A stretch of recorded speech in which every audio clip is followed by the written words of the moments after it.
+1 seat വിഷയം മലപ്പുറത്തിന്റെ മാത്രം പ്രശ്നമാക്കി ചിത്രീകരിക്കാനാണ് ലീഗ് ശ്രമിക്കുന്നതെന്ന് INL ജനങ്ങളെ തെറ്റിദ്ധരിപ്പിക്കാനാണ് ലീഗ് ശ്രമിക്കുന്നതെന്നും INL നേതാക്കൾ പറഞ്ഞു. ലതീഷ് ചേരുന്നു.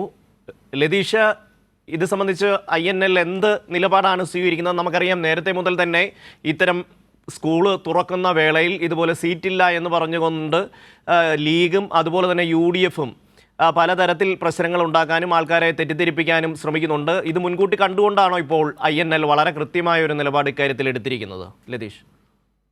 +1 സീറ്റ് ക്ഷാമം മലബാർ മേഖലയിലാകെ ഉള്ള ഒരു പൊതു പ്രശ്നമാണ്. അത് എല്ലാ വർഷങ്ങളിലും ഉണ്ടാകുന്ന ഒരു വിഷയമാണ് എന്നാണ് INL പറയുന്നത്. എന്നാൽ അതൊരു മലപ്പുറത്തിന്റെ മാത്രം പ്രശ്നമാക്കിക്കൊണ്ട് ചിത്രീകരിക്കാനുള്ള ശ്രമമാണ് മുസ്ലിം ലീഗ് നടത്തുന്നത്. ഇത് ജനങ്ങളെ തെറ്റിദ്ധരിപ്പിക്കുന്നതിന്റെ ഭാഗമായാണ്. LDF സർക്കാർ ന്യൂനപക്ഷ വിരുദ്ധരാണെന്ന് വരുത്തി തീർക്കാനുള്ള ഗിമ്മിക്കാണ് ലീഗ് ഇതുവഴി നടത്തുന്നതെന്നാണ് INL നേതാക്കളായ കാസിം ഇരിക്കൂറും അതേപോലെ അഹമ്മദ് ദേവർകോവിലും കോഴിക്കോട് നടത്തിയ വാർത്താ സമ്മേളനത്തിൽ വ്യക്തമാക്കിയത്. എല്ലാ വിദ്യാർത്ഥികൾക്കും ഉപരിപഠനത്തിന് സൗകര്യം സർക്കാർ ഒരുക്കും.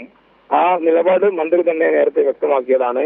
ആവശ്യമായ സീറ്റുകൾ, അഡീഷണൽ സീറ്റുകൾ വർദ്ധിപ്പിക്കുന്ന അടക്കമുള്ള നടപടികളിലേക്ക് ഇതിനകം തന്നെ സർക്കാർ കടക്കുകയും ചെയ്തിട്ടുണ്ട്. മുൻ വർഷങ്ങളിലേതുപോലെ സീറ്റ് പ്രശ്നം ഉയർത്തി കാണിച്ചുകൊണ്ട് മുസ്ലിം ലീഗും മുസ്ലിം ലീഗിന്റെ പോഷക സംഘടനകളുമെല്ലാം രംഗത്ത് വന്ന ഒരു പശ്ചാത്തലത്തിൽ കൂടിയാണ് INL അവരുടെ നിലപാട് വ്യക്തമാക്കിയിരിക്കുന്നത്. ഷമ്മി, ഇതുമായി ബന്ധപ്പെട്ട് എന്തെങ്കിലും തരത്തിലുള്ള രാഷ്ട്രീയ വിശദീകരണങ്ങളോ അത്തരം ഒരു ഇടപെടൽ INL-ന്റെ ഭാഗത്തു നിന്നുണ്ടാകാൻ സാധ്യതയുണ്ടോ?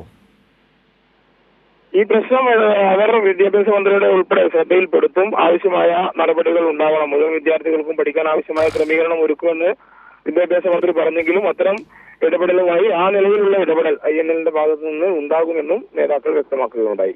തീർച്ചയായും. ലതീഷാണ് വിവരങ്ങൾ നൽകിയത്.